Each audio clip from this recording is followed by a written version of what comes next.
Hi friend, good morning. কেমন আছো তোমরা? আশা করি ভালোই আছো। আমিও খুব ভালো আছি। আজকে আমি খুব সকালবেলা উঠে বাড়ির সব কাজবাজ সেরে চলে এসেছি রান্নাঘরে।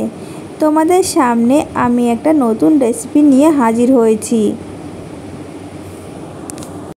আজ আমি তৈরি করব নরম তুলতুলে ফুলকো আলুর কুলচা।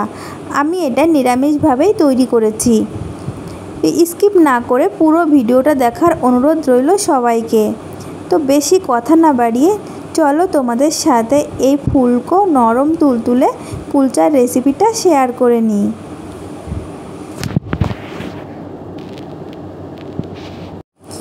আমি এখানে 1.5 কাপ ময়দা নিয়েছি। আমি ফার্স্টে হাফ কাপ নিয়েছি, পরে 1 কাপ নিচ্ছি। এখন দিয়ে দেব স্বাদ মতো লবণ। ময়দার পরিমাপ বুঝে লবণটা দিয়ে নিতে হবে। দিয়ে দিচ্ছি 1 চামচ চিনি। দিয়ে দেব রিফাইন তেল। এখানে আমি অল্প পরিমাণে তেল নিয়েছি। এখন আমি সব কিছু খুব ভালোভাবে মিশিয়ে নেব। সব কিছু আমি খুব ভালো করে মিশিয়ে নিয়েছি। এখন আমি মাঝখানটা ফাঁকা করে নিচ্ছি। আমি দিয়ে দেব টক দই। আমি এই টক দই জল ঝরিয়ে নিয়েছি। এখানে 2.5 চামচ মতো টক দই নিয়েছি।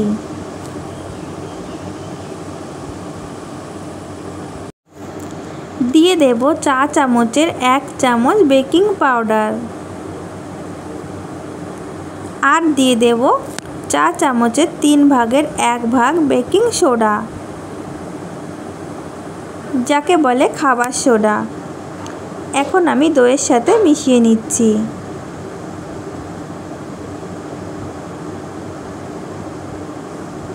আমি এটা এইভাবে রেখে দেব কিছুক্ষণের জন্য।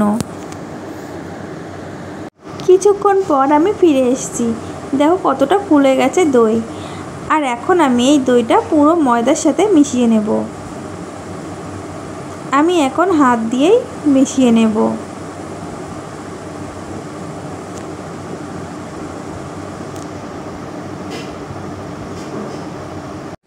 টক দই আমি ভালো করে ময়দার সাথে মিশিয়ে নিয়েছি।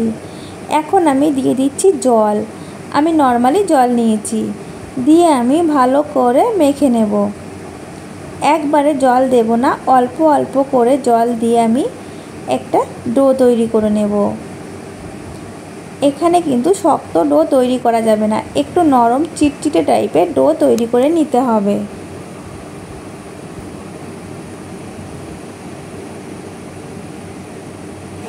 অল্প অল্প জল দিয়ে আমি ডো তৈরি করে নিয়েছি। দেখো কতটা চিটচিটে টাইপের হয়েছে। এখন আমি আরও কিছুক্ষণ মেখে নেব।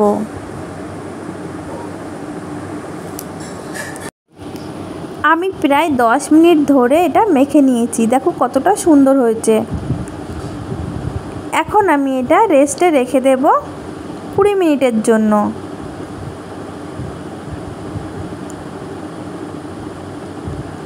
আমি ঢাকা দিয়ে রাখবো যাতে হাওয়া প্রবেশ করতে না পারে। আর এই ছিদ্রটাও আমি কাগজ দিয়ে বন্ধ করে দেব।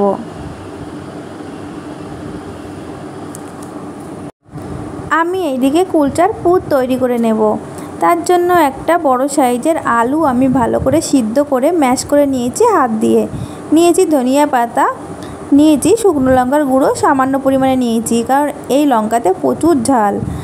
আর নিয়েছি চাট মশলা। এখানে আছে পরিমাণ মতো লবণ। এখন আমি সব কিছু ভালো করে মিশিয়ে নেব। আমি যেহেতু নিরামিষ করব তার জন্য আর পেঁয়াজ কুচি দিলাম না। এখানে কিন্তু তোমরা কাঁচা লঙ্কা ইউজ করতে পারো।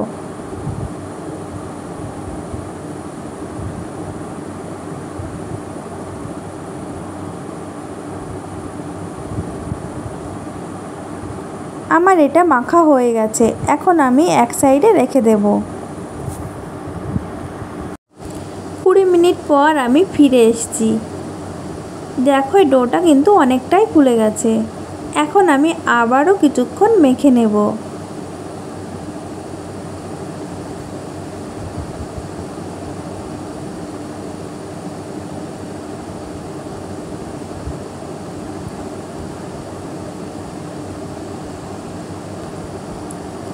আমি সামান্য ময়দা ছিটিয়ে নিচ্ছি।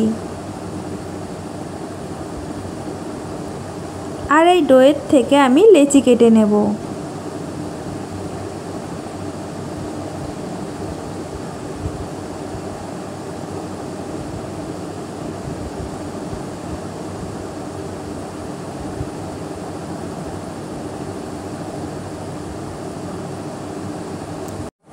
আমি ডোর থেকে লেচি কেটে নিয়েছি। এখানে আমার 4টে লেচি হয়েছে। 1.5 কাপে আমি 4টে লেচি তৈরি করে নিয়েছি। এখন আমি গোল করে নেব।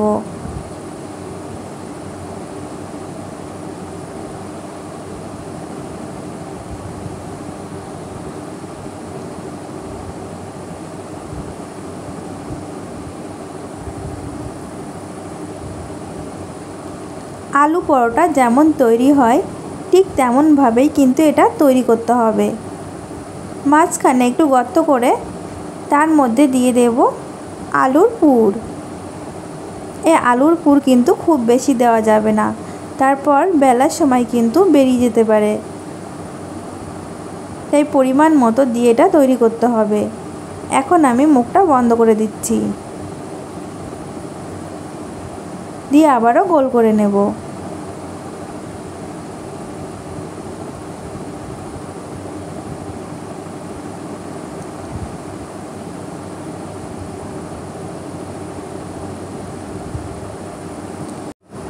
আমি এখন ময়দার সাথে কোট করে নিচ্ছি আর একটু হাত দিয়ে চেপে নেব। এখন একটা বেলনির সাহায্যে আমি বেলে নেব।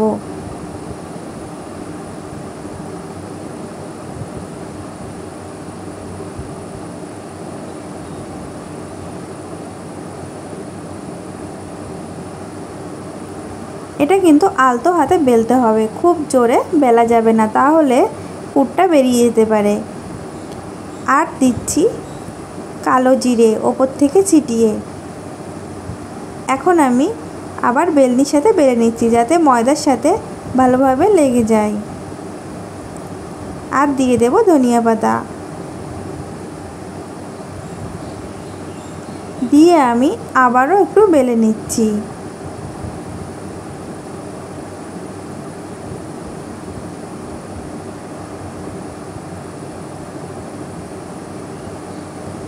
এই কুলচা কিন্তু তোমরা তোমাদের পছন্দ মতো শেপ দিয়ে নিতে পারো। আমি প্রথম থেকেই কিন্তু ঠিকঠাক করে রুটি বেলতে পারি না, তো যেমন করছি তোমাদের সেইভাবেই দেখিয়ে দিচ্ছি। আমার এটা রেডি হয়ে গেছে। এখন আমি চলে যাব চুলাতে। আমি এখানে একটা ননস্টিকের কড়াই গরম করে নিয়েছি, আর কড়াইটা খুব ভালোভাবে গরম করে নিতে হবে। এখন দিয়ে দিচ্ছি জল। জল যখন ফুটে উঠবে তখন এই কুলচাটা দিয়ে দিতে হবে। দিয়ে আমি এটা ঢাকা দিয়ে রেখে দেব 2 মিনিট। 2 মিনিট পর আমি ঢাকনা খুলে নিচ্ছি। এখন আমি ওপর থেকে দিয়ে দেব ঘি। আমি ঘি ব্রাশ করে নিচ্ছি, তোমরা চাইলে বাটারও দিয়ে দিতে পারো।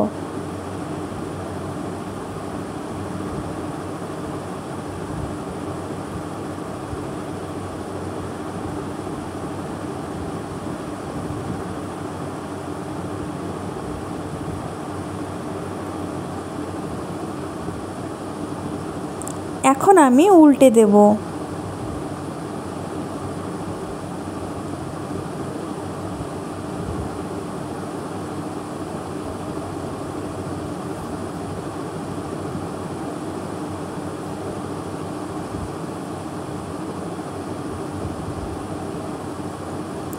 উল্টে আমি আরও কিছুক্ষণ হতে দেব।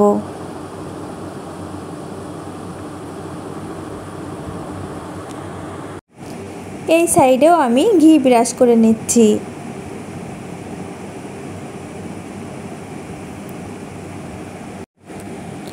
আমি আবারও উল্টে দিচ্ছি। আমার এটা হয়ে গেছে। এখন আমি তুলে নেব। একই রকমভাবে আমি সব কুলচাগুলো তৈরি করে নেব।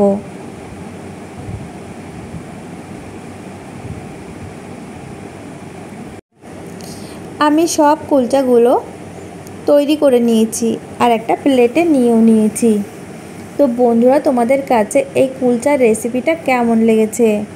দেখো কতটা নরম আর ফুলকো হয়েছে। এটা কিন্তু ছোট বাচ্চা থেকে বড় সবাই কিন্তু খুব পছন্দ করবে।